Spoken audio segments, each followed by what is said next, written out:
je m'appelle Clara. Donc, je suis élève encore pour quelques jours en 401 art plastique.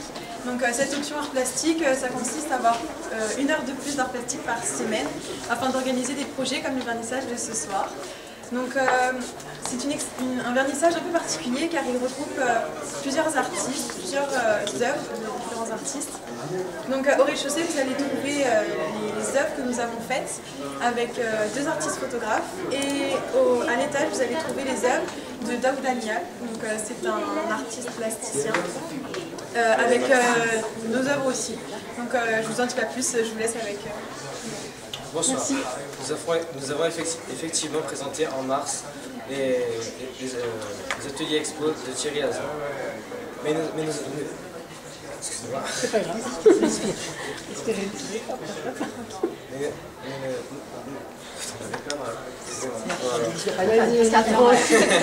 Respire un bon coup.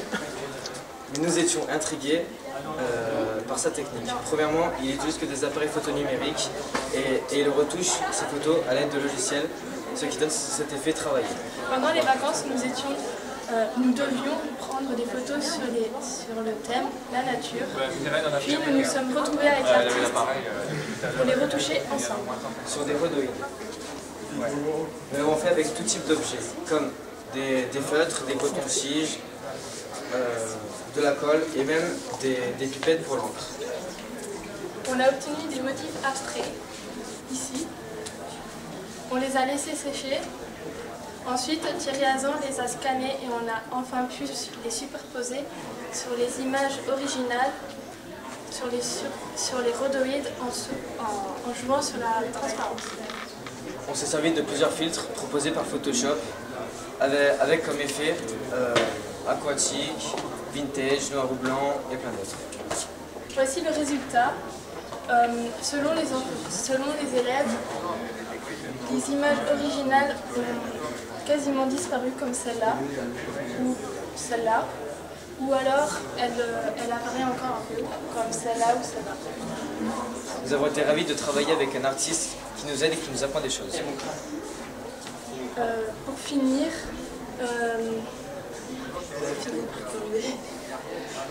au final, nous sommes contents du résultat et nous espérons que cela vous a plu. Merci de votre attention et bonne soirée. Merci. Donc, je vous propose de passer derrière où se trouvent les photos qu'on a créées avec Aurélien Boyer. Donc, ouais. Rapprochez-vous. Donc Aurélien Boyer, ces photos, on les a créées avec Aurélien Boyer.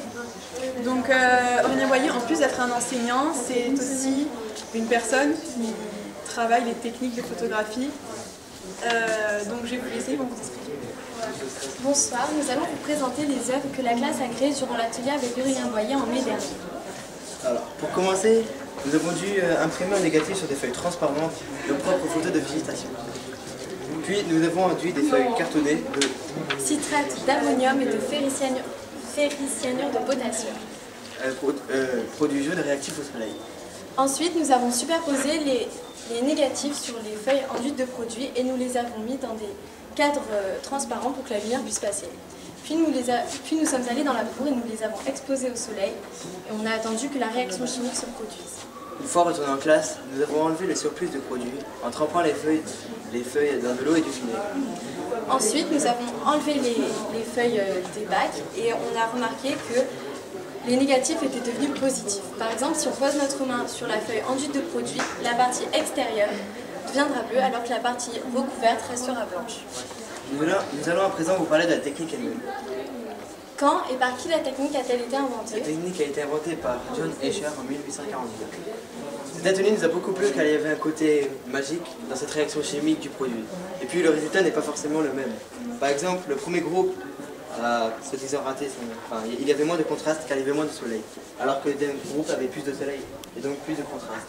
On a aussi beaucoup aimé la Nous allons passer là aussi les photos que M. Liac a fait lors de l'atelier. Donc je vais vous laisser regarder. N'hésitez pas à vous approcher pour...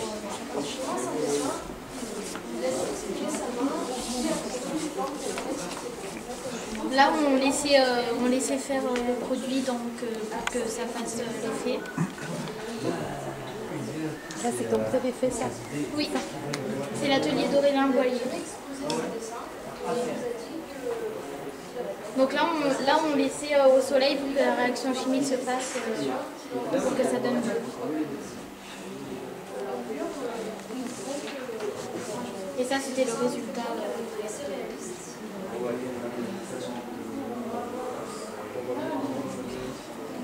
Là, c'était quand on faisait l'atelier argile au 2e étage.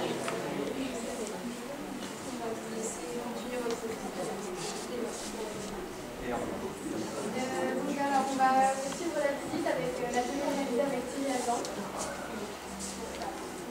Là, c'était quand c'est quand on tassait l'argile pour pas qu'il y ait de bulles d'air pour pas que ça éclate.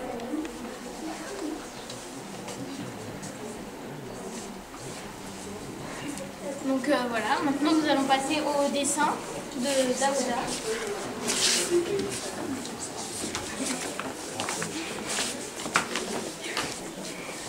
N'hésitez pas à approchez-vous.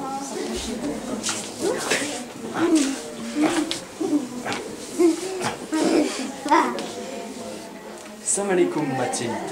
Maaleykoum salam Simon. La Gadef? Mangifi, merci, je vais très bien. Nous sommes ici aujourd'hui pour vous parler des dessins réalisés par Daouda Ndiaye. Parlons d'abord de la technique. Il utilise un fusain qu'il a fabriqué en ôtant le bois d'un crayon à papier. Daouda a toujours de quoi décider sur lui, il faut donc que ça soit pratique. Ses dessins sont très souvent en noir et blanc, mais il utilise aussi la couleur. D'après vous, combien de temps met-il pour faire un de ses dessins? 10 minutes. Et ben, en fait, Daouda nous a répondu qu'il pensait qu'une œuvre n'est là que parce qu'elle est le fruit du travail de toute une vie, qu'elle est ce que la société Et notre vécu. ont fait de nous. Donc si on compte, il a mis 58 ans pour faire un dessin. Étant petit, il nous a raconté que les professeurs le libéraient de cours pour qu'il aille dessiner les schémas et cartes dans les salles, dont les professeurs avaient besoin. Vous voyez que son talent ne tombe pas du ciel. En fait, il dessine en permanence. Il dessine partout où il peut. C'est un geste permanent, un entraînement quotidien. C'est nécessaire. Mais d'où lui viennent tous ces traits qui peuvent paraître si abstraites? Quand il commence un dessin, il laisse s'exprimer sa main, puis accentue les formes qui apparaissent sous ses doigts. Je trouve que ce mélange entre l'abstrait et le réalisme est très harmonieux. Mais d'où lui viennent toutes ces idées et qu'est-ce qu'il veut nous faire partager? Il n'avait jamais exposé ses dessins, mais il nous a dit que parfois le résultat lui apportait une telle satisfaction qu'il en dansait, alors pourquoi pas nous aussi? Pour conclure, je trouve que ce dessin est très joli parce qu'il est assez réaliste. Moi, je trouve qu'il ressemble à l'homme à deux faces, du mauvais et du bon. On pense ça par rapport au côté droit plus sombre que le côté gauche.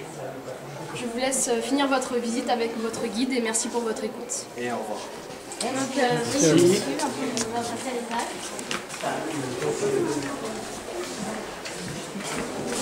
Donc l'étage est dédié à...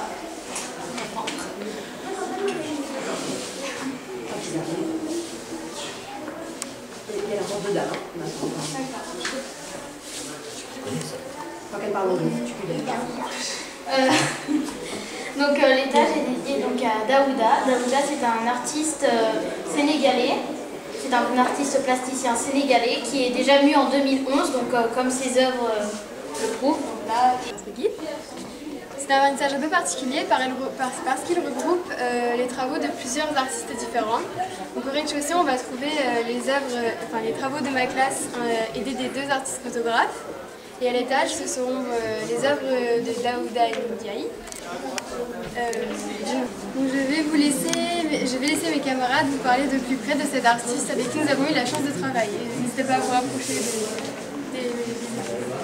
bonsoir, nous allons vous présenter ces œuvres. Il s'agit de tablettes d'argile réalisées par les 5e, 4e et 3e suivant l'option art plastique. Alors, je vais vous parler de la fabrication des tablettes. On commence à étaler l'argile blanche dans des moules en métal. On remercie José Hitler de les avoir fabriqués. Ce matériau est beaucoup trouvé en Afrique. Ensuite, à l'aide de tuyaux de PVC, on étale l'argile pour qu'elle soit bien lisse. Avec du fil de fer, on égalise les parts et on démoule. Enfin, on nettoie le moule à l'aide de steaks en bois ou en plastique. Alors, je vais vous parler des outils. Alors, pour travailler l'argile, on peut utiliser la main ou des outils de tous les jours comme les brosses à dents, cuillères, fourchettes. Il y a aussi des ébauchoirs qui permettent de dessiner des motifs beaucoup plus abstraits comme ici, là ou là, ou beaucoup plus réalistes comme ici, ce masque, ou cette main ici, là. Pour prendre des tablettes, nous utilisons de l'engobe. C'est une poudre en mince-couche de terre fine, blanche ou colorée que l'on dilue avec de l'eau. Cette peinture est très claire au début, mais lors de la cuisson devient très vive. Alors, la dernière étape est la cuisson. 3 jours à 1050 degrés, comparé à un gâteau à 180 degrés. Cette étape est très délicate, car si les tablettes d'argile ne sont pas sèches, elles cassent lors de la cuisson.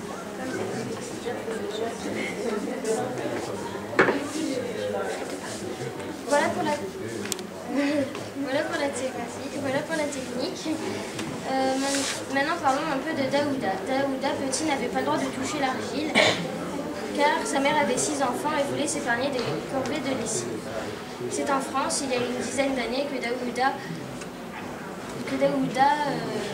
apprend les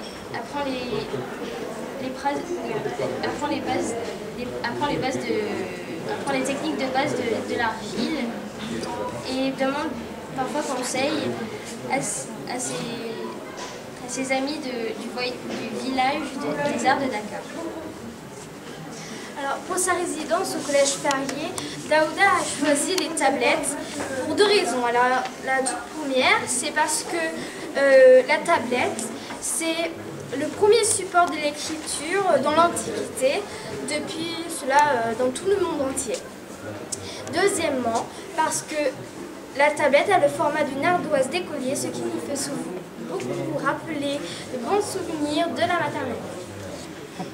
Pour conclure, c'est Daouda qui a choisi ces 3 couleurs que nous avons utilisées. Elles sont toutes différentes, mais cet ensemble dégage beaucoup d'harmonie et d'équilibre. Cela rejoint bien notre thème de l'exposition. L'autre, c'est nous. Merci de nous avoir suivis et on vous rend votre guide. Donc, alors en fait, au masque, il y a déjà des gens, donc je vais vous laisser regarder les tablettes pendant un moment jusqu'à ce que la place se libère. Tu reconnais ta tablette? Ben non. Ah non, elle est chouette, hein. Je fais comment là?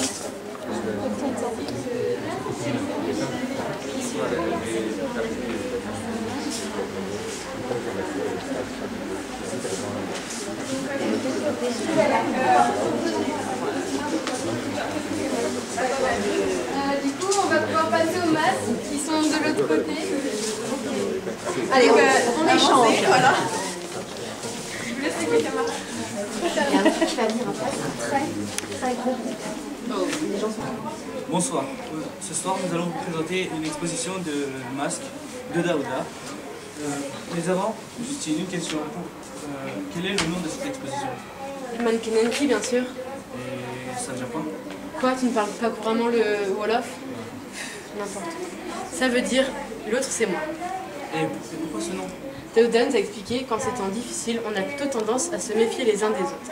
L'art doit être un miroir qui montre qu'en fait, nous sommes tous les mêmes. Ce sont des visages avec, dont il a exagéré les traits, comme vous pouvez le voir sur ces masques. Il voulait dénoncer les délits de faciès. Mais tu sais ce que c'est? Oui, bien sûr, cela est le fait de juger une personne sur son apparence, mais pas seulement sur son faciès, c'est-à-dire sur son visage, sur ses vêtements, sa couleur de peau, son accent. Le masque montre l'extérieur et non l'intérieur, ce qui est le plus important. Et dis-moi, comment il fait pour trouver